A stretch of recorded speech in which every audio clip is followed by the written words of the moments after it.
और दोस्त कैसे हो? अगर आप सीटेट की तैयारी कर रहे हो और ईवीएस का सेक्शन आपका कंप्लीट नहीं हो पाया या इसका रिवीजन आप नहीं कर पा रहे, समझ नहीं आ रहा है कहाँ से पढ़ें कैसे पढ़ें, ठीक है, तो आपको परेशान होने की ज़रूरत नहीं है। मैं यहाँ पे जितने भी सीटेट में इसके सिलेबस में जितने 7 चैप्टर हैं मेन, ठीक है, इसमें से आज 2 मैं कंप्लीट कराने जा रहा हूँ, जिसमें से पहला और इसमें से पौधे सेक्शन में आज करा दूंगा और जंतु वाला अगले सेक्शन में कराऊंगा, ठीक है। ऐसे ही करके जितने भी 7 चैप्टर हैं सातों को मैं करा दूंगा। उसके अलावा जो पेडागॉजी है ईवीएस की वो भी मैं अलग से करा दूंगा और कोशिश करूंगा कि मैं क्वेश्चंस भी सॉल्व करवा दूं, ठीक है। तो आपको बिल्कुल भी परेशान होने की जरूरत नहीं है। जितना भी इस यहाँ से जितना मैं पढ़ाऊंगा इसमें से मैं कह रहा हूँ 20+ मार्क्स का आएगा ही आएगा, ठीक है।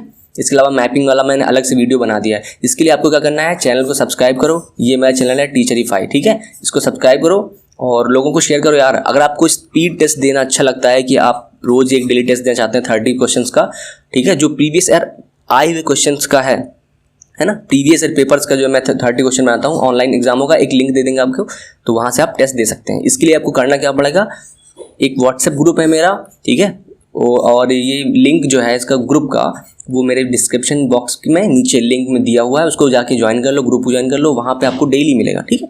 तो आप अपना देखते हैं कितनी हमारी तैयारी हो रही है साथ में। चलिए ठीक है, स्टार्ट करते हैं।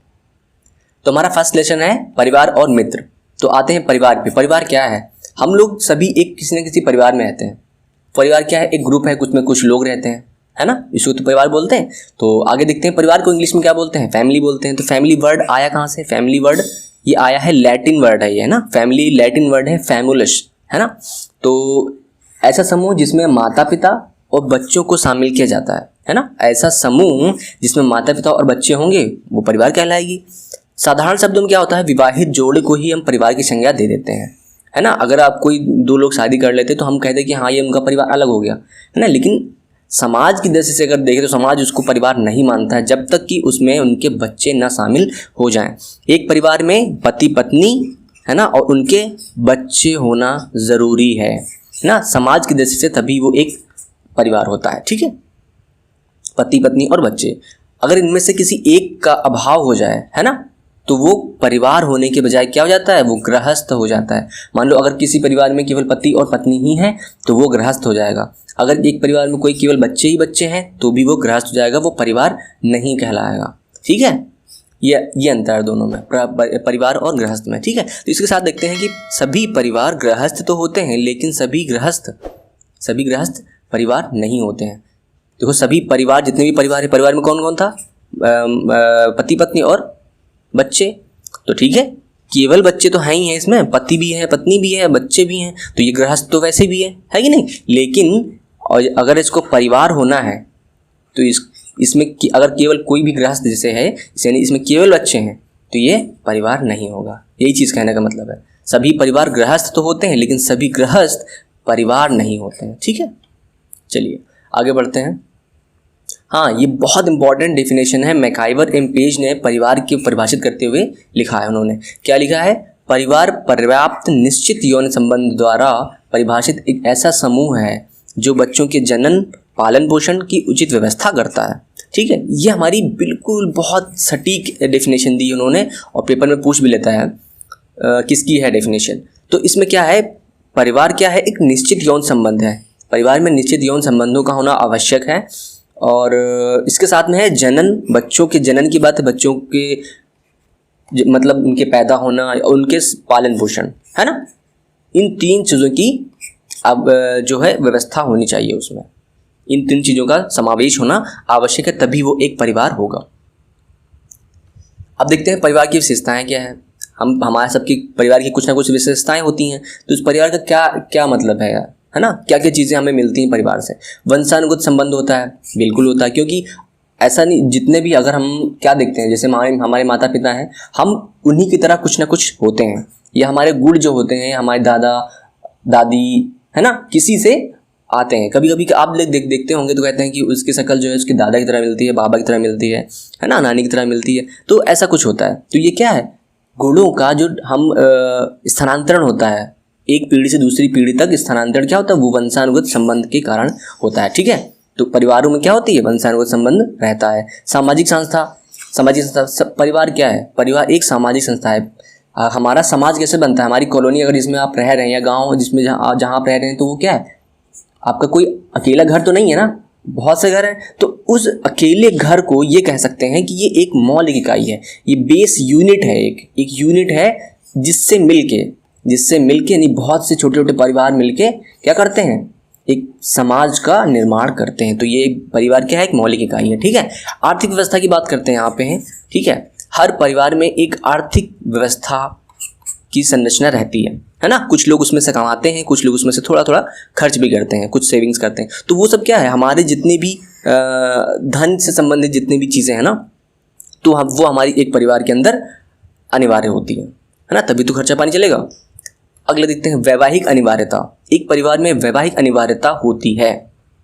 अगर किसी परिवार में शादी नहीं हो रही है, ऐसा नहीं है कि आप लोग जैसे कि एक पति है, एक लड़का एक लड़की शादी करके रहने लगते हैं, है ना, लड़का लड़की शादी कर ली, उनके बच्चे हो गए बिना शादी के, तो वो परिवार नहीं कहा जाएगा, और उसमें वैवाहिक अनिवार्यता होनी चाहिए, यानी इनकी शादी होना आवश्यक है, ऐसा कुछ कहने का मतलब है। परिवार में संतानोत्पत्ति, है ना, संतानोत्पत्ति होनी चाहिए और परिवार की अनिवार्यता होनी चाहिए। ठीक है, और परिवार में क्या होता है, सामाजिक सुरक्षा मिलती है। सामाजिक सुरक्षा किस प्रकार से मिलती है, अगर हमारी जितनी भी नीड्स होती हैं, बेसिक नीड्स होती हैं, खाना पानी रहना छत, है ना, कपड़ा, ये सब कहाँ से पूरी होती है, हमारी परिवार समाज से ही, जो है हमारे परिवार से ही पूरी होती हैं। परिवार का क्या है, और परिवार हमारा समाज का एक वो है, पार्ट है, एक यूनिट है ना। इसके अलावा हमें सम्मान मिलता है, सुख मिलता है, जो भी चीज़ें आती हैं सब हमें समाज से ही मिलती हैं, तो एक सामाजिक सुरक्षा में मिलती है ना। चलिए आगे चलते हैं। परिवार का वर्गीकरण। परिवार का वर्गीकरण किस तरीके से किया गया है, दो भागों में किया गया है। पहला एकल है, दूसरा संयुक्त है। आप लोग सबको पता है परिवार, एकल परिवार में क्या होता है, पति पत्नी और उनके अविवाहित बच्चे तो होते हैं, लेकिन वो उनका विवाह नहीं होना चाहिए, है ना।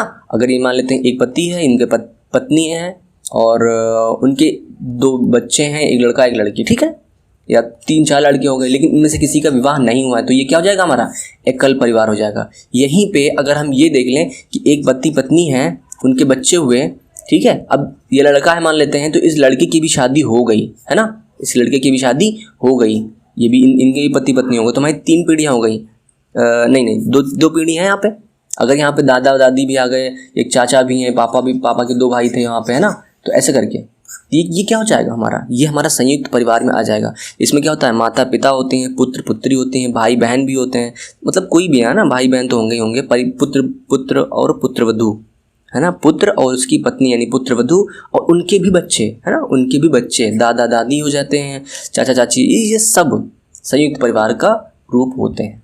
ठीक है, तो संयुक्त परिवार, हाँ यहाँ पे क्या कहता है, एकल परिवार जो होता है संयुक्त परिवार की एक लघु इकाई होता है। एक बड़ा परिवार रहता है तो उसमें से छोटा है ना, एक पति पत्नी ले लो और उसमें से उनके बच्चे ले लो, तो क्या हो जाएगा, वो एक लघु इकाई हो जाएगी, संयुक्त परिवार की एक लघु इकाई नहीं हो जाएगी। तो यही कहने का मतलब है। चलिए आगे चलते हैं। भारतीय सामाजिक परिवार में संयुक्त परिवार का अधिक महत्व है ना। जो हमारा भारतीय समाज है उसमें वो कहता है कि परिवार एक संयुक्त होना चाहिए, संयुक्त परिवार होना चाहिए, क्योंकि हमारे मम्मी पापा क्या चाहते हैं कि शादी करने के बाद हम लोग भी उनके साथ रहें, उनके बच्चे भी हमारे साथ में, और ये भी होना भी चाहिए कहीं ना कहीं। ठीक है, चलिए ठीक है, आगे बढ़ते हैं। परिवार के अन्य प्रकार के 2 प्रकार हम लोगों ने पढ़ लिए, और भी प्रकार हो सकते हैं। मातृ स्थान परिवार। मातृ स्थान आप नाम से समझो कि मातृ स्थान यानी जो ऐसा परिवार जहाँ माँ के स्थान पर रह रहा है ना। जैसे कि एक लड़का लड़की शादी करते हैं और दोनों ही कहाँ पे रहते हैं, लड़की के घर पे रहते हैं, है ना। यानी एक तरीके से क्या कहते हैं ना, घर जमाई बन जाना। तो जो घर जमाई बन जाते हैं ना, तो वो मातृ स्थान परिवार होता है ना। तो क्या हो जाएगा, विवाहित युगल स्त्री के घर पे रहता है, दोनों घर स्त्री के घर पे रहते हैं, तो ये हमारा मातृ स्थान। यहाँ पे फीमेल है ना दोनों। पितृस्थान परिवार, अगर वो पिता के घर पे रहता है, जैसे शादी कर ली, जैसे आपकी शादी होती है, आप अपने पिता के घर में रहते हैं ना, लड़की की बात कर रहा हूँ। अगर लड़का शादी के बाद अपने घर में रहता है तो वो पितृस्थान है, अगर वो पत्नी के घर पर रहने चला जाएगा वो मातृस्थान हो जाएगा। ठीक है, चलो ये चैप्टर होगा, बहुत ज़्यादा कुछ नहीं पूछते हैं, छोटे छोटे क्वेश्चन इसमें हैं। मित्र की बात करते हैं। मित्र आप सबको पता है मित्र क्या होता है। मित्र एक 2 या 2 से अधिक लोग, जितने भी लोग हैं उनमें कुछ विचारों की समानता होती है, कुछ उनकी पसंद की समानता होती है ना, एक दूसरे का साथ खेलना पसंद करते हैं। ऐसे मतलब कोई ब्लड रिलेशन नहीं होती, कोई संबंध नहीं होता उनमें, न विवाह का और ना ही रक्त संबंध, ऐसा कोई संबंध नहीं होता, लेकिन फिर भी वो एक दूसरे की बातों को पसंद करते हैं, रहते हैं साथ में, खेलना कूदना सब कुछ पसंद करते हैं। ठीक है, तो ये लोग, क्योंकि उनमें विचारों की समानता होती है, वो एक ही टाइप की चीज़ों को पसंद करते हैं, इसलिए वो क्या होते हैं, सुख दुख को एक दूसरे से शेयर करते हैं, वो मित्र बन जाते हैं। ठीक है, मित्रों का वर्गीकरण अरस्तु ने तीन प्रकार से इनको वर्गीकृत किया। क्या? उपयोगिता की मित्रता, आनंद की मित्रता और अच्छी मित्रता, है ना। उपयोगिता की मित्रता का मतलब है जहाँ पे लाभ हो रहा है वहाँ पे मित्रता। कुछ लोग ऐसे नहीं होते हैं जहाँ उनको लाभ मिल रहा है वहाँ उनको दोस्त बना लेते हैं, वहीं पे उनके दोस्त बन गए, है ना। जब तक लाभ है तभी तक दोस्त भी रहेंगे उनके। तो ये क्या होती है? उपयोगिता की मित्रता होती है। ऐसे देखते हैं हम आनंद की मित्रता, है ना। आनंद की मित्रता का क्या मतलब है? जहाँ पे आपसी हित हो, आपसी हित और खुशी, यानी हित का मतलब लाभ भी हो रहा है और आपस में खुशी भी है। ऐसा नहीं है कि हो सकता है कि आप लोग आपसी लाभ की वजह से मिले हो, लेकिन फिर भी आपकी चीज़ें बहुत से ज़्यादा विचार मैच करने लगे, तो उसमें क्या आपसी खुशी भी हो गई है और हित भी मिल रहा है एक दूसरे का। ठीक है, तो ये आनंद की मित्रता हो जाती है। अच्छी मित्रता क्या होती है? इसमें कोई हित नहीं होता है इसमें, है ना। ऐसा नहीं है कि हम किसी आनंद के लिए उनके पास रहेंगे या आवश्यकता की है किसी पूर्ति के लिए वहाँ पे हैं, नहीं, ऐसा कुछ भी नहीं होता। केवल भाव होता है, केवल इमोशंस होते हैं, है ना। केवल और केवल इमोशंस होते हैं, वो होती है सबसे अच्छी मित्रता। ठीक है, और चलो आगे बढ़ते हैं। आप लोग को सबको पता होंगे, सबके आप खुद दोस्त होंगे किसी के, या आपके कोई दोस्त होंगे, तो आपको पता कि कौन किस कैटेगरी में आता है ना। और ये चीज़ आपको पता होनी ज़रूरी है कि कौन उपयोगिता की मित्रता तो नहीं कर रहा मेरे साथ, है ना। चलो ठीक है, अब आते हैं संबंध पर। संबंध मतलब क्या है? दो लोगों के बीच में क्या है, कैसे कनेक्टेड है वो लोग, किस प्रकार से कनेक्टेड हैं, जिस बॉन्डिंग से कनेक्टेड है ना, जो बंध बना हुआ है उसी को हम संबंध बोलते हैं, है ना। बंध, है ना, यहाँ पे दिखता है। तो क्या है? दो या दो से अधिक लोग खून यानी ब्लड या विवाह और भावनाओं के आधार पर जुड़े होते हैं। अगर खून की बात करें तो हम जैसे कि माता पिता हो गए हमारे, उनके बच्चे हो गए, तो क्या है? माता पिता से जो बच्चे के बीच में जो रिलेशन होती है हमारी ब्लड रिलेशन होती है। हाँ, पति और पत्नी के बीच में यानी हमारी माता और हमारे पिता में ब्लड रिलेशन नहीं है, है ना। वो कौन सा है? वो विवाह है ना। यही तो होता है। तो खून का, विवाह का और भावनाओं का, भावनाएं सब में होती हैं, है ना। इसमें भी है, इसमें भी है, इसमें भी है। इसके साथ अगर स्पेशल भावनाओं की बात करें तो इसमें कौन सा आएगा? हमारा फ्रेंड्स आ जाएंगे, हमारे दोस्त आ जाते हैं, उनमें केवल भावनाएं होती हैं। तो बहुत से प्रकार के ये बॉन्डिंग ही तो है, ये संबंध ही तो है ना। दोस्तों के बीच में संबंध होता है, विवाह में संबंध बन जाते हैं और खून संबंध बन जाते हैं, क्योंकि खून के संबंध होते हैं। इन सब में क्या होता है? प्रेम, सहानुभूति, सहनशीलता, सहयोग, है ना। सहयोग, एक दूसरे की सम्मान, ये सब चीज़ें, ये सामाजिक गुण होते हैं, है ना। प्रेम होती है, सहानुभूति होती है एक दूसरे के प्रति, ये सभी आप लोग को पता है, कॉमन सी चीज़ें, छोटी छोटी मैं बता रहा हूँ बस। ठीक है, अच्छा, संबंधों का वर्गीकरण कर लेते हैं। क्या होते हैं? वैवाहिक संबंध होते हैं और हमारे होते हैं समरक्त संबंध। अभी जो मैंने बताया, अगर कोई पति पत्नी है यानी माता और पिता है किसी बच्चे के, तो वो किस तरह से जुड़े हुए हैं? माता और पिता वैवाहिक संबंध से जुड़े होते हैं, है ना। क्योंकि पहले तो नहीं जानते थे ना एक दूसरे को, शादी हुई तभी उनके बीच में एक संबंध बना। उसके अलावा भी कौन से संबंध हो सकते हैं? जैसे कि आपकी शादी होती है, आप बहू लेके आते हैं, या आपका हस्बैंड है कोई, तो आप क्या होता है? आपकी माँ और उस लड़के में जिससे आपकी शादी हुई है, लड़की के केस में तो क्या होता है? सास बहू का संबंध होता है ना। या ये भी कहते हैं सास और दामाद का संबंध होता है। वो क्या है? ये आज के पहले तो ये सब संबंध नहीं थे ना, ये संबंध आज के पहले नहीं थे, ये सभी संबंध बाद में बने ना। तो ये क्या हो जाएगा हमारा? ये हमारे वैवाहिक संबंध की वजह से हुए हैं। यहाँ पे क्या होता है? दूसरा देखते हैं समरक्त संबंध, है ना। समरक्त संबंध मतलब रक्त की वजह से संबंध जो होते हैं हमारे। रक्त के संबंध कौन कौन से होते हैं? जैसे कि माता पिता और पुत्र और पुत्री के बीच में जो संबंध होता है हमारा समरक्त संबंध होता है। चलो ठीक है, ये चैप्टर हमारा लगभग ऑलमोस्ट खत्म हो चुका है। हमारा दूसरा लेसन है जंतु और पौधे। ठीक है, तो आपको ये पता है कि जंतु और पौधे दोनों ही सजीव हैं, है ना। तो सजीव क्या होते हैं? सजीव जिनमें जीवन होता है, सिंपल सी बात है। तो सजीवों को तीन भागों में पहले विभाजित किया गया है, पादप जगत, जंतु जगत और सूक्ष्म विभाग, सूक्ष्म जंतु, है ना। तो ये एक तरीके से हम लोग कह सकते हैं, ठीक है। लेकिन फिर आगे बहुत सी चीज़ें आई। तो आप देखो सजीव कितने प्रकार के होते हैं, देखा जाए तो अगर ब्रॉड उसमें कन्वर्ट करें तो क्या होता है? बहुकोशिकीय होते हैं और एक कोशिकीय होते हैं, है ना। कोशिका के आधार पर कुछ होते हैं केवल एक कोशिका के होते हैं, है ना, जैसे कि अमीबा, पैरामीशियम हो गया, है ना, ऐसे ही। और हम लोग क्या हैं? इतने बड़ा विशाल हमारा क्या है? शरीर है, तो क्या है? बहुकोशिकीय हैं हम लोग, ऐसे ही पेड़ पौधे कितने बड़े बड़े होते हैं, तो ये बहुकोशिकीय है। तो क्या हुआ, विटेकर, यहाँ पे हिबटेकर लिखा हुआ है, विटेकर है यहाँ पे, है ना, एक बुक में हिबटेकर लिखा हुआ है, विटेकर है ना, ह है और अदर वो है, विटेकर। ठीक है, विटेकर ने क्या किया कि 5 मुख्य समूहों में कोई विभाजित कर दिया। आप लोगों ने कभी पढ़ा होगा किंगडम, 5 किंगडम्स, है ना, तो ये किसने विभाजित किया था 5 किंगडम्स में? विटेकर ने ही किया था। ठीक है, कौन कौन से हैं? मोनेरा है, प्रोटिस्टा है, कवक, पादप जगत और जंतु जगत, ये हमारे 5 हैं। ठीक है, तो देखते हैं मोनेरा क्या होता है। मोनेरा में हम जीवाणुओं का अध्ययन करते हैं, बैक्टीरियाज का, है ना, जितने भी बैक्टीरियाज होते हैं उनका अध्ययन करते हैं, जिसमें हमारे साइनोबैक्टीरिया हो गए, आर्की बैक्टीरिया हो गए, और है ना। अब यहाँ पे आते हैं प्रोटिस्टा क्या होता है।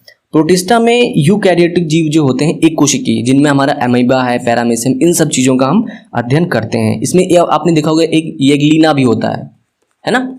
येगलिना क्या है? येगलिना हमारा जीव मतलब पादप और जंतु के बीच की कड़ी है। ना तो येगलिना, ना तो ये पूरी तरह से जंतु ही है, ना ये पूरी तरह से पादप ही है। ठीक है, तो और क्योंकि ये प्रकाश संश्लेषण भी करता है, सुपोषित है ना।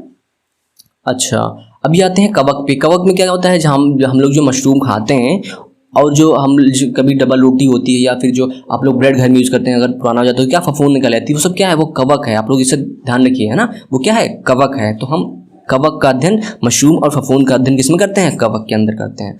ठीक है, चौथा क्या है? पादप जगत। पादप जगत में सिंपल सी बात है, पौधों का हम जो है अध्ययन करते हैं। ठीक है, जितने बड़े छोटे पौधे होते हैं। जंतु जगत में क्या होता है? जंतुओं का अध्ययन करते हैं, जिसमें हम ही लोग आते हैं, जैसे पेड़, जानवर हो जितने भी हो गए, और मनुष्य, है ना। तो अब आते हैं पौधे में आते हैं। पर्यावरण एवं पारिस्थितिकी तंत्र के लिए आवश्यक होते हैं। कैसे होते हैं देखते हैं, क्योंकि पारिस्थितिकी तंत्र को ऊर्जा प्रदान करते हैं, है ना। जो सोलर एनर्जी है वो पारिस्थितिकी तंत्र से, हमारे पारिस्थितिकी तंत्र में किस प्रकार से कन्वर्ट होती है? पौधों के थ्रू, है ना। एनर्जी आती है, पेड़ उसको रासायनिक ऊर्जा में कन्वर्ट करते हैं, यानी प्रकाश ऊर्जा को रासायनिक ऊर्जा में बदलते हैं। फिर हम लोग क्या करते हैं? उनको खाते हैं, हम लोग को एनर्जी मिलती है। जीव जंतु खाते हैं, वहाँ से एनर्जी मिलती है। और क्या करते हैं बाद में? जीव जंतु को भी आप खा जाते हैं है ना। जैसे कि आप जो मांसाहारी लोग हैं तो क्या करते हैं, जैसे जीव, तो कुल मिला के होता क्या है, वो जीव जंतु जो भी होते हैं वो होते तो पौधे पे ही डिपेंडेंट है ना। मनुष्य भी है पौधे पे है और इन जंतुओं पे डिपेंडेंट है। तो कुल मिला के स्टार्टिंग कहाँ से होती है? पौधे से ही होती है। और पौधों की एनर्जी कहाँ से मिलती है? सूर्य से मिलती है। तो क्या होता है, एनर्जी का जो मेन सोर्स है ना पारिस्थितिकी तंत्र में, हमारा पौधे ही है ना। सूर्य से लेते हैं ना, क्योंकि। अच्छा, आगे देखते हैं। सभी पौधों में जड़, तना, पत्ती, फल और फूल, ये 5 चीजें सभी इसमें पाई जाती हैं, मोस्टली, लगभग। तो देखते हैं जड़ क्या है। आप लोग, बहुत आसान चीजें हैं, कठिन बिल्कुल भी नहीं है, लेकिन पेपर जब आता है तो आप लोग कंफ्यूज हो जाते हैं, क्योंकि कार्य पूछेंगे इनके यहाँ यह पौधे का वह भाग होता है जो भूमि के अंदर रहता है। भूमि के अंदर जितना भी भाग रहता है वो क्या होता है हमारा? वो जड़ होती है। इसको 2 भागों में बांटा गया, कौन कौन सा? मूसला जड़ और झकड़ा जड़। मूसला जड़ आप लोग को डायरेक्ट डायग्राम दिखा देते हैं। ये देखिए, ये हमारी है मूसला जड़, ये हमारी है झकड़ा जड़। मूसला जड़ में क्या होता है, एक पेड़ होता है जो सिंपल, जैसे ऐसा पेड़ है, ये सीधे एक निकली होती है, सीधे एक वो बड़ी सी लंबी सी निकली रहती है, उसके बाद में फिर छोटी छोटी होती है, यानी मेन रूट होती है। इसमें एक बड़ी मेन रूट होती है, मूल जड़ होती है, तो इसलिए मूसला बोल देते हैं इसको। यहाँ पे क्या होता है, रेशेदार इसको बोलते हैं या झगड़ा जड़ बोल देते हैं, क्योंकि इसमें कोई मेन रूट नहीं होती है, सभी बराबर की होती हैं और बहुत सी होती हैं, बहुत घनी होती हैं। जैसे कि हमारा उसका पौधा होता है, कोई घास का पौधा है, या जैसे कि बोल देते हैं गेहूं का पौधा है, धान का पौधा है, तो इन सब में क्या होती है, हमारी रेशेदार मूल होते हैं। जैसे हम मूली की बात करें, आप लोगों ने कभी मूली देखी है ना? मूली देखो कैसी होती है यार, है ना, बड़ी लंबी सी रहती है। तो ये क्या है, ये हमारी मूसला जड़, सिंपल एक जड़ है। उसके अलावा बहुत छोटे कभी देखा होगा आपने, बहुत छोटे निकले थे, लेकिन वो तोड़ दिए जाते हैं। तो ये कह रहे हैं मूली हमारा मूसला जड़ है, ऐसा ध्यान रखो, मूली मूसला, है ना। तो ऐसे आप ध्यान रख पाएंगे, तो जिसमें एक सिंपल सी लंबी रहती है वो हमारी मूसला जड़ होती है। ध्यान रखने के लिए बता रहा हूँ, ठीक है। तो किस में होती है मूसला जड़? हमारी होती है मटर में होती है। ध्यान रखिए, ये 3 चीज़ें कंफ्यूज कर सकती हैं, मटर, चना, मूली, गाजर, सरसों में भी मूसला जड़ होती है। जामुन, ये बड़े जितने पेड़ हैं सब में मूसला जड़ होती है। सलजम, आम और चुकंदर, है ना। आम भी कितना बड़ा वो है, और जामुन भी कितना बड़ा है ना। तो इन सब में मूसला जड़ होती है। झकड़ा जड़ किनमें होती है देख लेते हैं, गेहूँ, घास, गन्ना, मक्का, प्याज, लहसुन आदि। आप ये नहीं कह सकते जैसे प्याज और लहसुन क्या है, ये सभी प्याज क्या होता है हमारा तना होता है पर, और उसमें नीचे छोटी सी वो जड़ें रहती हैं, ये हमारी जड़ है, ये बाकी हमारा इसको तना बोलते हैं। जो हम प्याज खाते हैं वो हम तना खा रहे होते हैं। ठीक है, चलिए जड़ का महत्व देख लेते हैं। यह पौधों को जमीन से पकड़े रहता है, बिल्कुल। जमीन से जल और खनिज पदार्थ अवशोषित करके तने के विभिन्न भागों में स्थानांतरित करता है। भाई जितनी भी चीज़ें हैं, हम पेड़ को डायरेक्टली तो कुछ देते नहीं हैं। पानी कहाँ है, ज़मीन में। अगर हम कुछ खाद डालते हैं वो कहाँ डालते हैं, ज़मीन में। तो वो ऊपर कहाँ पेड़ तक पहुँच जाएगी, तो वो कौन लेगा, ज़मीन से कौन लेगा, जड़ ही तो लेगी। तो ये जल और खनिज पदार्थ जितने भी होते हैं वो जल को जो है स्थानांतरित करता है, अवशोषित करता है। पहले तो अवशोषित करेगा, फिर वहाँ से पहुँचाता है। आगे कहाँ काम, तना का है। ठीक है, अब आते हैं तने पे। तना क्या करता है, यह पौधे का वह भाग है जो प्रायः भूमि के ऊपर रहता है। भूमि के ऊपर का जो पोर्शन होता है ये हमारा तना होता है। लेकिन कुछ तने जमीन के अंदर होते हैं, जैसे कि आम उसका हो गया, प्याज का हो गया, मैंने बताया अभी। उसके अलावा आलू का हो गया, ये हमारे क्या है, तने हैं वो, लेकिन वो ज़मीन के अंदर है। कुछ एक्सेप्शन वो होते ही हैं। तना जो होता है हरा और भूरे रंग का होता है ना। तना जो है मोस्टली हरे और लेकिन भूरे रंग का भी होता है। जब पेड़ जो होता है पुराना होता है तो वो भूरे रंग का हो जाता है। तने की टहनियाँ पत्तियाँ तने से टहनियाँ और पत्तियाँ निकलती हैं यार, सिंपल सी बात है, उसमें कुछ नई चीज़ नहीं है। तने का महत्व क्या है, तना क्या करता है, जड़ द्वारा अवशोषित जल, जड़ ने क्या किया था अभी, जड़ ने जल और खनिज लवणों को अवशोषित किया था। उसके बाद हर पत्ती को और पौधे के अन्य भागों में पहुंचाने का कार्य किसका है, ये तने का है ना। वो जमीन से अवशोषित पदार्थों को पेड़ के अन्य भागों में पत्तियों तक पहुंचाता है, ये तने का महत्व। आलू अदरक जैसे कुछ तने जमीन के अंदर भी होते हैं जिनको हम खाते हैं, है ना, मैंने अभी बता दिया इसको। चलो आगे बढ़ते हैं। अब पत्ती की बात करते हैं। पौधों की पत्तियां तनों व टहनियों के सहारे निकलती हैं, है ना। पौधों की जो पत्तियां होती हैं वो तनों में या तो निकल जाती हैं डायरेक्टली तने में निकलेंगी, या एक बड़ी सी जो है टहनी में आती है, इसमें अब पत्तियां निकलेंगी, है ना। तो क्या होता है, आगे देखते हैं। पत्तियां जो होती हैं मुख्य रूप से हरे रंग की होती हैं। मोस्टली हरी जो पत्तियां होती हैं वो हरे रंग की होती हैं, लेकिन कुछ जो होती हैं अलग कलर की भी होती हैं, लाल, बैंगनी, पीले या किसी भी रंग की हो सकती हैं। तो पत्तियां हरी होती क्यों हैं, पत्तियां हरी होती हैं किसकी वजह से, क्लोरोफिल की वजह से। क्लोरोफिल की वजह से पत्तियां हरी होती हैं। ठीक है, अब पत्तियों का महत्व देख लेते हैं। पत्तियां होती हैं क्या करती हैं, बहुत इंपॉर्टेंट है, बहुत ज़्यादा इंपॉर्टेंट, ठीक है।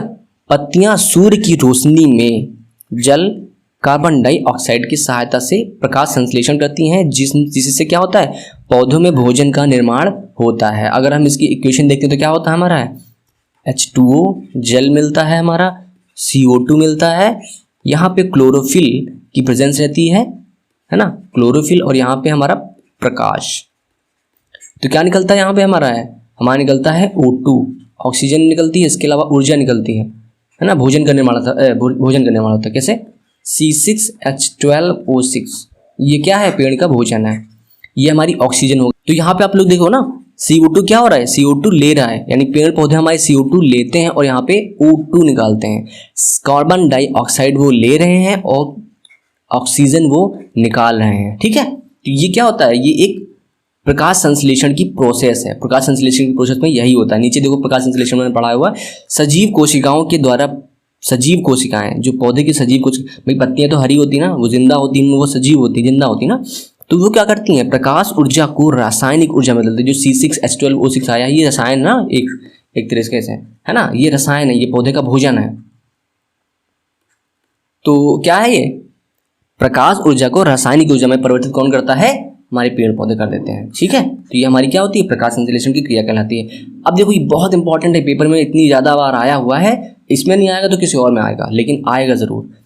लाल रंग के प्रकाश में यह सबसे अधिक होती है। प्रकाश संश्लेषण की क्रिया डायरेक्टली पूछता है कि सबसे ज़्यादा किस में होती है, तो लाल रंग के हमें प्रकाश में सबसे ज़्यादा होती है। ये देखो लाल मैंने कर दिया यहाँ पे, है ना, लाल रंग में।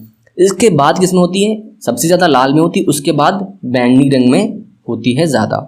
बैंगनी रंग में भी ज़्यादा होती है लेकिन लाल से कम होती है, ठीक। तो सबसे पहले लाल में, उसके बाद बैंगनी रंग में, उसके बाद बाकी कलर का रंग आता है। सबसे नीचे अगर बात करें तो यहाँ पे आता है हरा, है ना, पत्तियां हरी होती हैं। उसके बाद क्या होता है, अगर प्रकाश भी हरा है ना, प्रकाश भी हरा है तो क्या होगा, प्रकाश संश्लेषण की क्रिया पूरी तरह से रुक जाएगी। कोई भी प्रकाश संश्लेषण क्रिया नहीं होगी अगर हरा प्रकाश है तो, क्योंकि पत्तियां भी हरी हैं इसलिए। नागफनी की बात करते हैं, कैक्टस। तो कैक्टस में प्रकाश संश्लेषण की प्रक्रिया उसके हरे रंग वाले तने में होती है, क्योंकि उसमें पत्तियां कांटेदार होती हैं, है ना। नागफनी में पत्तियां होती कहाँ हैं, उसमें तो कांटे होते हैं। आप सोचो कि पत्तियां नहीं तो प्रकाश संश्लेषण कहाँ से हो रहा है, लेकिन उसका तना आप लोगों ने देखा होगा वो ग्रीन होता है, तो वो पत्ती की तरह काम करता है। जितना भी प्रकाश संश्लेषण का काम है वो तने से होता है उनका, ठीक है। चलो आगे बढ़ते हैं। फाख्ता नामक पक्षी काफ़ी छोटा होता है। फाख्ता आप लोगों ने नाम सुना है, नहीं पता? डव सुना है आप लोगों ने? डव साबुन जो आती है आप लोग यूज़ करते होंगे, शैम्पू यूज़ करते हैं ना, तो वो क्या होती है, उसमें एक छोटी सी, उसका जो लोगो आपने देखा तो क्या होता है, छोटी चिड़िया बनी होती है, वो फाख्ता ही है ना। उसी के नाम पे डव रखा गया उसको। तो ये क्या होता है, बहुत छोटा पक्षी होता है। वो कैक्टस जो होते हैं हमारे, अभी पता है कैक्टस में कांटे वाटे होते हैं ना, तो उसके बीच में घोंसला बना के रखता है। बहुत बार पेपर में आया हुआ है, बहुत ज़्यादा इंपॉर्टेंट है। चलो फाख्ता, डव और कैक्टस, तीनों का समझ याद रखो क्या रिलेशन है। फूल की बात करते हैं। जो फ्लावर्स होते हैं नए पौधों के विकास में सहायता करते हैं, क्योंकि फूल पौधे का प्रजनन अंग होते हैं, ठीक है ना। हम जितने भी मनुष्य हैं, तो मनुष्य या जानवर हो, उनमें प्रजनन अंग होते हैं, अलग से प्रजनन अंग होते हैं, है ना। तो फूल में क्या होता है, फूल में भी प्रजनन अंग कौन सा है उनका, पौधे में जो प्रजनन अंग है वो कौन है, फूल है, उसी में उनका प्रजनन होता है।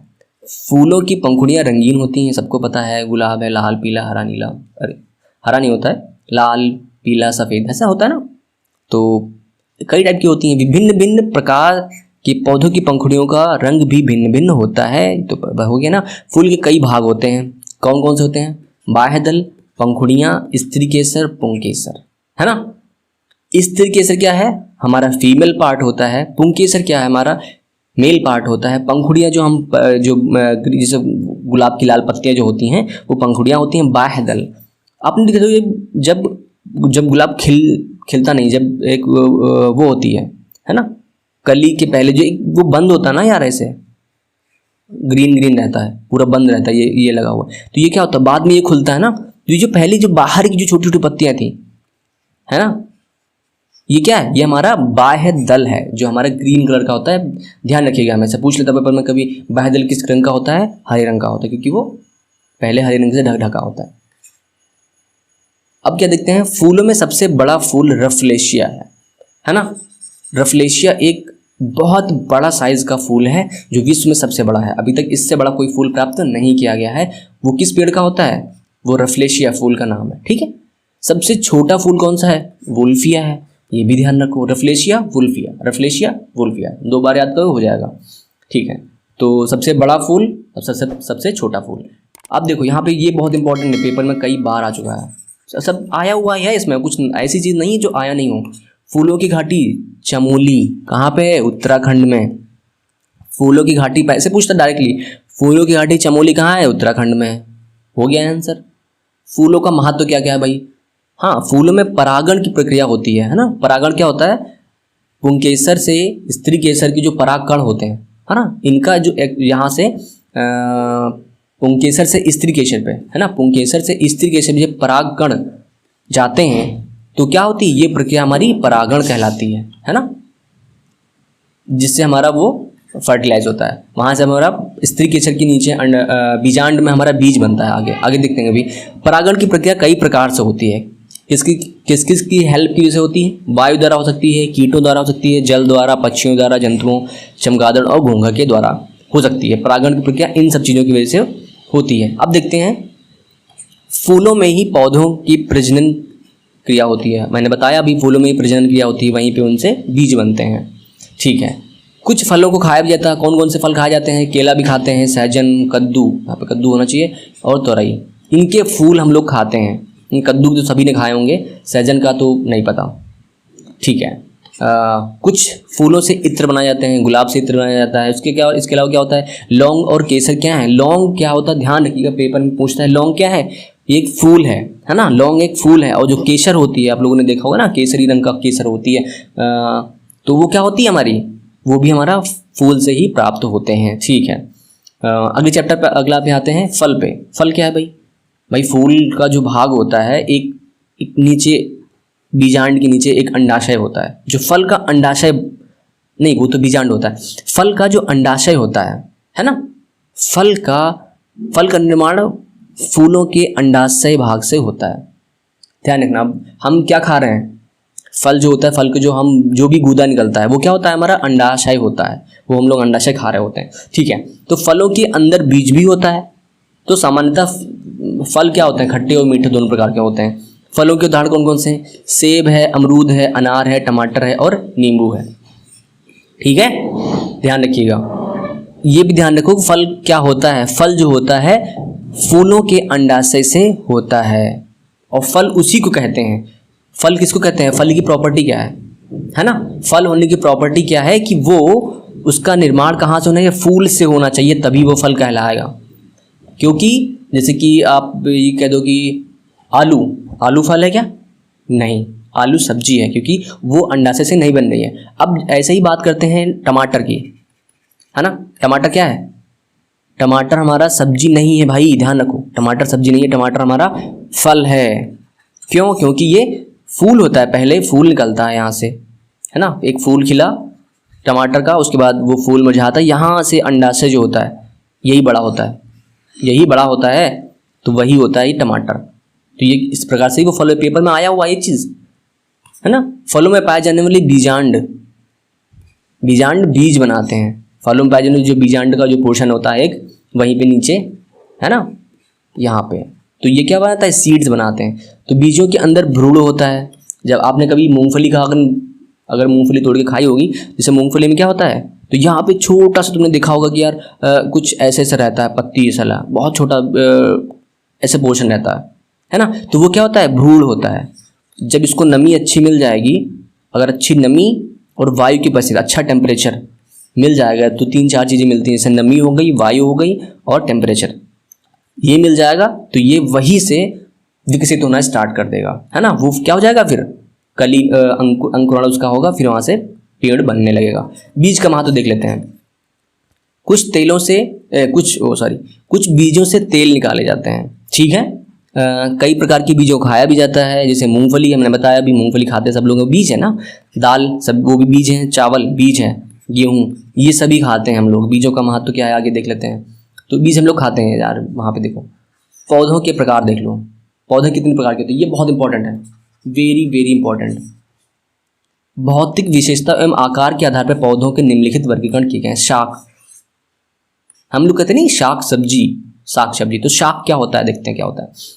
ये बहुत ही छोटे होते हैं, हरा तना होता है उनका, बहुत ही कम कोमल होते हैं, और इनमें अत्यधिक टहनियाँ नहीं पाई जाती, इनमें टहनियाँ नहीं होती। जैसे धनिया का पेड़ आपने देखा होगा, है ना, धनिया का पेड़ देखा है आप लोग की। जब हरी धनिया आती है वो तो छोटा होता है ना, उसके बाद भी जब बड़ा होता है फिर भी बहुत बड़ा नहीं हो पाता है, उसकी टहनियाँ वैसी रहती हैं, लगभग कमर तक की उनकी ऊंचाई होती है ना। तो ये शाक हो गए। मेथी का भी ऐसा ही है, पालक भी ऐसे ही है। पालक में क्या होता है, कभी आपने देखी इसमें टहनियाँ? कभी देखी है? पत्ती होती है मोस्टली, बहुत ही कोमल होता है, नाजुक होता है। अगर आपने शाम को रख दिया और सुबह अगर आपने ओपन खुले में गर्मी के मौसम में रख दिया, तो वो क्या हो जाएगा? सूख जाएगा, मुरझा जाएगा। मेथी का भी यही हाल है। तो ये जो इतने जो छोटे होते हैं ना, इस प्रकार से जिनका जो छोटे छोटे पौधे होते हैं, इनको हम शाक बोलते हैं। झाड़ी की बात करें, शाक जो होता है सबसे छोटी चीज़ पौधों में मानी जाती है। झाड़ी की बात करें तो झाड़ी जो होता है शाक से बड़ा होता है ना।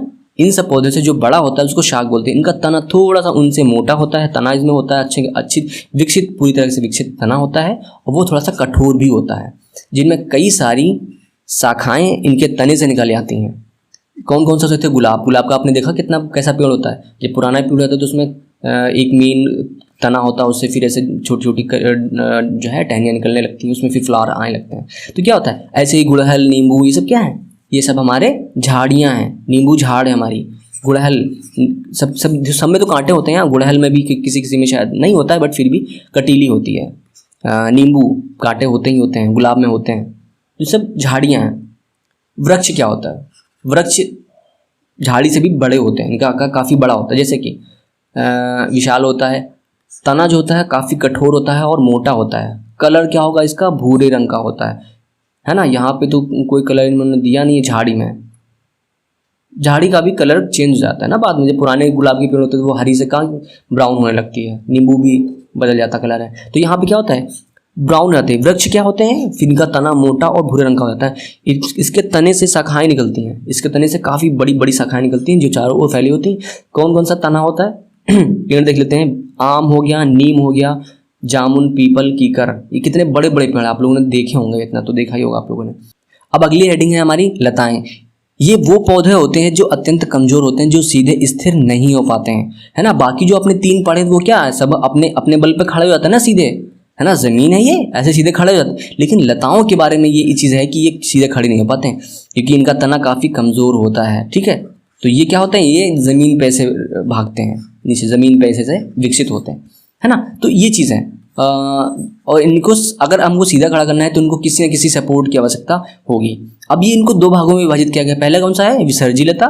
सामान्य रूप से ये लताएं ज़मीन से बहुत बड़े भूभाग पर फैली होती है, जैसे कि खीरा, खरबूजा, पुदीना, तरबूज और पुदीना। तो ये होता क्या, ये काफ़ी जब पेड़ बड़ा होता है तो ये काफ़ी दूर तक पहुंच जाते हैं, लगभग 2, 4, 5 मीटर तक भी पहुंच जाते हैं, 5-6 मीटर तक इतनी इनकी पहुंच होती है, इससे ज़्यादा नहीं। आरोही लता होती हैं, ये ज़मीन पे लेटती हैं ना। विसर्जी लता जो ज़मीन पे फैलती हैं।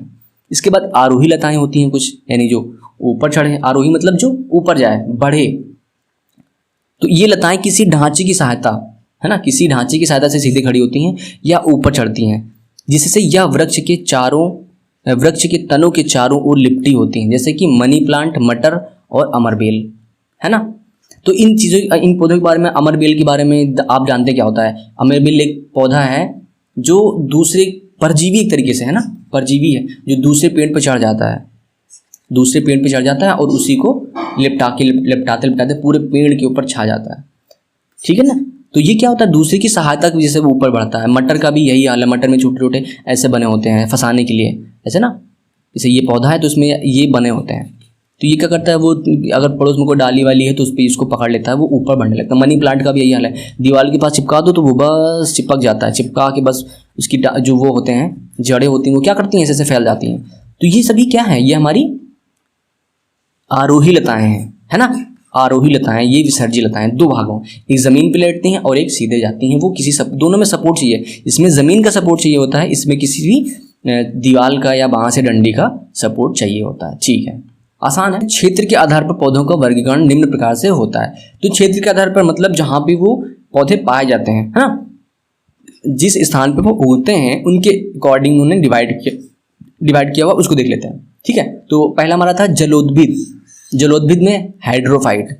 तो या देखो यहाँ पे शब्द में ही जल आ रहा है ना, जलोद्भिद जो जल में उत्पन्न होता है, उसकी बात करते हैं। ये पानी में पाए जाते हैं, जिनकी जड़ कम विकसित होती है। प्रॉपर्टी याद कर लो, इनकी पानी में पाए जाते हैं बट इनकी जो जड़ होती है वो कम विकसित होती है। इनकी पत्तियां जो होती हैं सकरी होती हैं, पतली और सकरी होती हैं, जिस पर मोम की परत रहती होती है। क्योंकि देखो यार, जमीन के अंदर है, इनके ऊपर जो पानी के अंदर है ना, तो इसके ऊपर क्या होती है, मोम की एक परत चढ़ी होती है। इसमें से उदाहरण कौन कौन सा है, कमल, हाइड्रिला और जल लिली, है ना, जल लिली। ये तीन ऐसे जो मेन है। कमल की बात करें तो आप कभी भी कमल निकाल के या जल लिली को निकाल के देखें तो उसकी जो पत्तियां होती हैं वो बहुत चिकनी होती हैं, ऐसे छू के देखो ऐसे लग रहा है कि कुछ मटेरियल लगा हुआ है। वो क्या होता है, वो मोम की परत ही होती है, ठीक है। तो ये हमारे जलोद्भिद हो गए।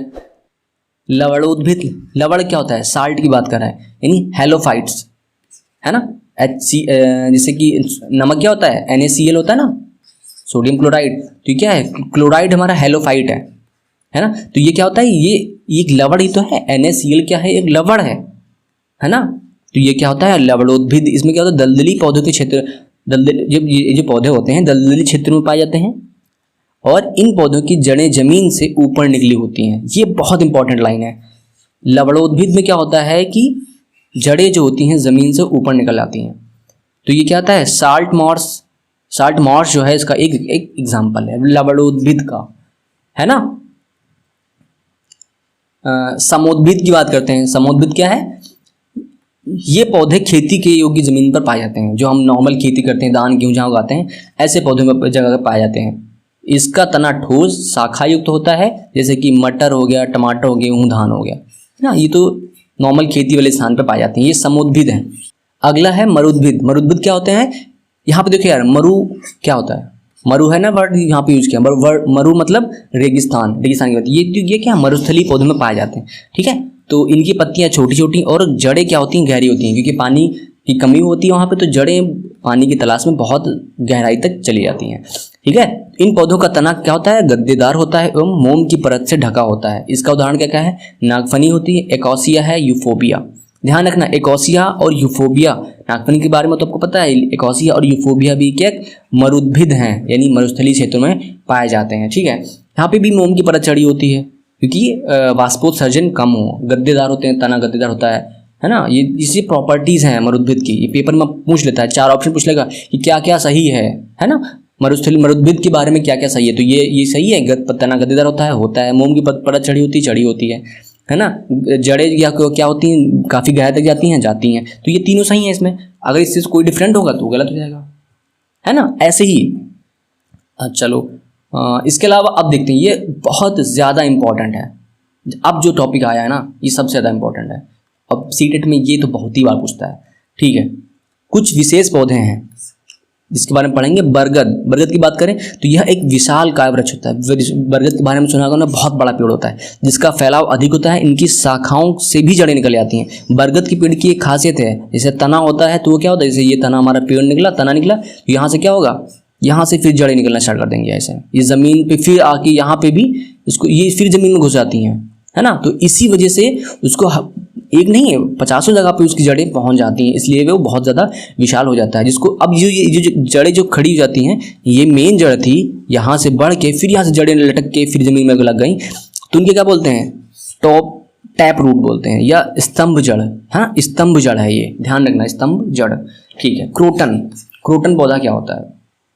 क्रोटन पौधा फसलों के साथ बोया जाता है।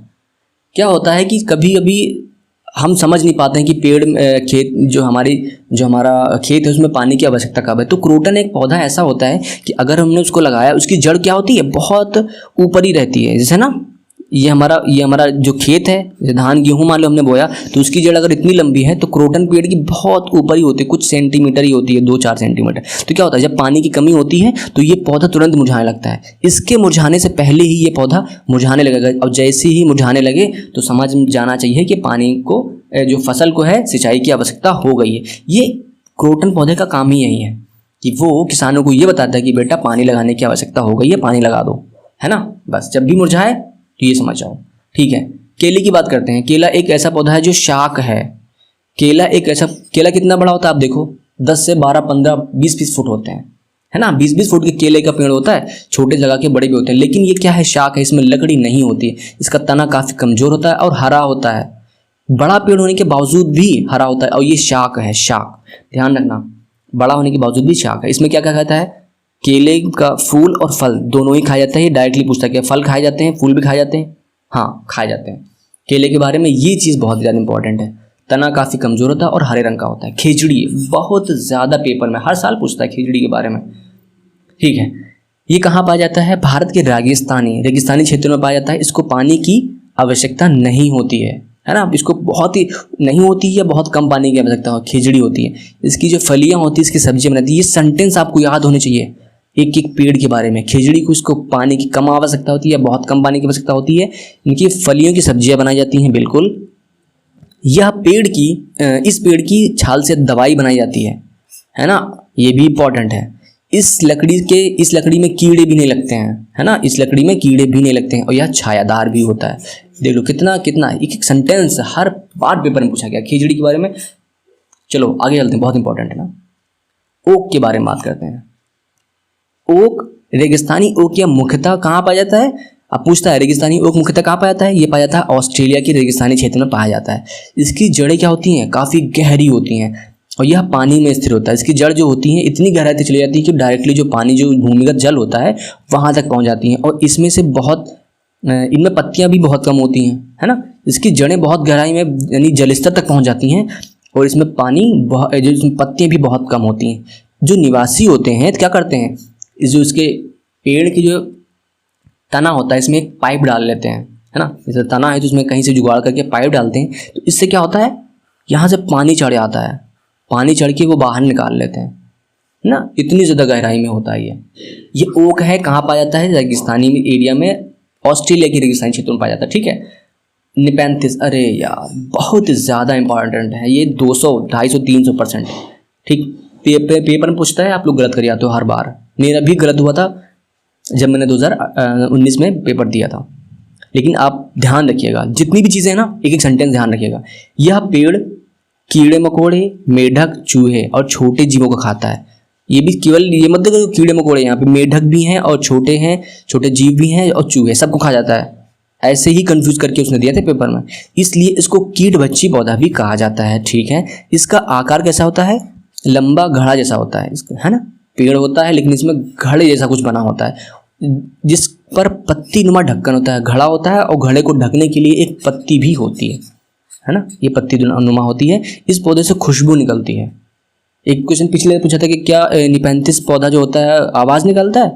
एक मधुर आवाज़ निकालता है जिसको सुनकर कीड़े मकोड़े आ जाते हैं? नहीं, वो गलत था ऑप्शन, है ना। तो यहाँ पे क्या होता है? खुशबू निकालते हैं, जिससे आकर्षित होकर कीड़े मकोड़े इस पौधे के पास आते हैं। एक एक सेंटेंस बिल्कुल डिट्टो याद कर लो। इसके अलावा यह भारत में मेघालय के साथ साथ भारत के मेघालय क्षेत्र में पाया जाता है। यानी पूछ लेता है भारत के कहाँ क्षेत्र में पाया जाता है? मेघालय में पाया जाता है। और साथ कहाँ पाया जाता है? इंडोनेशिया और ऑस्ट्रेलिया में भी पाया जाता है। इंडोनेशिया और ऑस्ट्रेलिया में भी पाया जाता है। यह प्रकाश संश्लेषण की क्रिया भी करता है।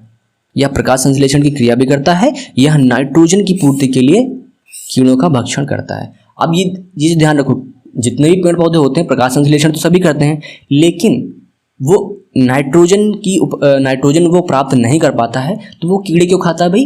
कीड़े खाने का उसका एक रीज़न है, क्योंकि वो नाइट्रोजन की प्राप्ति वो नहीं कर पाता है, इसलिए वो कीड़ों को खाता है। और कीड़ों को खाकर जो नाइट्रोजन की कमी उसके अंदर है वो उसको पूरी करता है। ठीक है, अब देखो पौधे का महत्व देखते हैं। पौधे का महत्व क्या क्या है यार? हवा को शुद्ध करता है, वातावरण में ऑक्सीजन की मात्रा बढ़ाते हैं, सबको पता है यार। पौधे जीवन के लिए आवश्यक भी होते हैं, क्योंकि यह प्रकृति में संतुलन बनाए रखते हैं, है ना। और CO2 लेते हैं, उधर O2 निकालते हैं, है ना। कार्बन डाइऑक्साइड ली, ऑक्सीजन निकाली। उसके अलावा भी काफ़ी जो हमारा जल चक्र होता है उसमें बहुत ज़्यादा इनका रोल होता है। ठीक है, तो ये हमारे जीवन में संतुलन की तरह बनाए रखते हैं। पौधे की बात करें तो पौधे क्या करते हैं? मृदा के क्षरण को रोकते हैं, है ना। मृदा की उर्वरता शक्ति को बढ़ाते हैं, क्योंकि क्या होता है यार, उनकी जो पत्तियां होती हैं जो झड़ जाती हैं, सूख जाती हैं, तो उससे क्या होता है? वो हमारा ह्यूमस बन जाती हैं, तो वो क्या होती है? उर्वरा शक्ति मिट्टी की बढ़ जाती है। वातावरण की सौंदर्यता बढ़ाने में यार बिल्कुल सबको पता है, शो के लिए यूज़ करते हैं पौधे, है ना, सजावट के लिए। अब देखो क्या होता है, अब पौधे के काम क्या है और काम क्या है? औषधियाँ बनाने में काम आता है। पेनिसिलियम जो पेनिसिलियम है वो कहाँ से प्राप्त होता है? एक कवक होता है, कवक से प्राप्त होता है। एट्रोपिन एक बेलाडोना एक पौधा होता है जो हमारा हिमालय में कम से कम 4000-5000 के ऊपर पाया जाता है ना। ये एट्रोपिन पाया जाता है। फिर कुनैन है, कुनैन की दवाई किससे बनती है? सिनकोना से। एट्रोपिन कहाँ से बनता है? बेलाडोना के पौधा से। पेनिसिलियम कहाँ से बनता है? कवक से। तो कुनैन बहुत पेपर में पूछता है, सबसे ज़्यादा पूछता है कुनैन, ठीक है ना। तो कुनैन कहाँ से बनता है? सिनकोना से, ठीक है। और ये किसकी दवा होती है? मलेरिया की। मॉर्फिन क्या है? अफीम जो हमारी होती है, जिसको नशे के लिए यूज़ करते हैं लोग, अफीम का एक पौधा होता है ना। तो वहाँ से मॉर्फिन प्राप्त होती है। मॉर्फिन एक दवाई की तरह इसका उपयोग करते हैं। इसबगोल, आपने जो कभी छोटे होंगे तो अब तो खैर नहीं दिखता है, इसबगोल भूसी आती थी एक, है ना। पेट से संबंधित अगर आपको बीमारी कोई है तो आपको डॉक्टर क्या देते? इसबगोल भूसी देते थे खाने के लिए, है ना। तो ये इसबगोल जो चीज़ होती है वो इसबगोल के पौधे से प्राप्त होती है, ठीक है। अब क्या देखते हैं? अनाज, है ना। अनाज क्या होते हैं? हमारे गेहूँ, चावल, ज्वार, बाजरा, मक्का, ये सभी अनाज हैं, है ना। ध्यान रखने, कभी पूछता है कि क्या मटर क्या है? मटर अनाज है? मटर अनाज नहीं, वो दालों में आता है। तो कैटेगराइज करने की बस बात है, वो कुछ नहीं है। तो मटर, चना, अरहर, मूंग और मसूर, ये सभी दालें हमारी हैं। खाद्य तेलों की बात करें तो बीजों से, अब खाद्य तेल कहाँ से प्राप्त होता है? बीजों से प्राप्त होता है, जैसे तिल है, सरसों है, मूंगफली, इससे प्राप्त होता है। फूलों से प्राप्त करते हैं, चमेली और गुलाब, है ना। फूलों से कहाँ से प्राप्त होता है? चमेली का, गुलाब से। फलों से अगर ये नारियल क्या है? नारियल एक फल ही तो है, वहाँ से भी हम नारियल का ऑयल प्राप्त करते हैं। उसके अलावा क्या करते हैं? पेय पदार्थों की बात करें तो हमारे पेय पदार्थ कौन कौन से हैं? चाय है, कहवा है, कोको है। हाँ, रेशेदार पदार्थ की बात करें, कपास, जूट और सन। कपास और जूट के बारे में सुना होगा आपने, शायद सन के बारे में नहीं सुना होगा। सन भी एक जो रेशे होते हैं, हम कभी बोरे बनाने में या बांधने की रस्सी बनाने के काम आते हैं, ठीक है। ये सब चीज़ें उसी संबंधित हैं। सब्जियों की बात करते हैं, सब्जियाँ कौन कौन सी होती हैं? हाँ, अब ये बहुत इंपॉर्टेंट है। जड़ सब्जियाँ कहाँ से मिलती हैं? जड़ से। मूली, गाजर, चुकंदर, सलगम, ये सलजम नहीं सलजम, ठीक है। तो ये क्या है? हमारी सब्जियां हैं, तने से प्राप्त होती हैं। जड़ से प्राप्त होने वाली सब्जियां, तने से प्राप्त होने वाली तना क्या है? अभी मैंने बताया था, आलू, अदरक, अरबी, घुइयाँ जो होती है अरबी है ना। तो ये चीज़ हो गई ना, तने से प्राप्त होने वाली हो गई। पत्ती की बात करें, पत्ती से क्या होते हैं, पालक हम लोग जो खाते हैं, पालक का साग बना के, सरसों का साग, मेथी, बथुआ, ये सब क्या है, ये हमारी पत्तियां हैं। पत्तियों से सब्जी का यूज़ किया जाता है। फूल गोभी तो फूल हो गया, फूल से प्राप्त होती है ना। फूल गोभी क्या है, एक फूल है ना, ध्यान रखना। फल कौन सा है, अब देखो यहाँ पे बहुत इंपॉर्टेंट है। तुरई की बात करें, आपको कहोगे तुरई बेट फल है क्या, कभी नहीं कहोगे, लेकिन तुरई फल से प्राप्त होती है, क्योंकि पहले उसका फूल निकलता है और उसी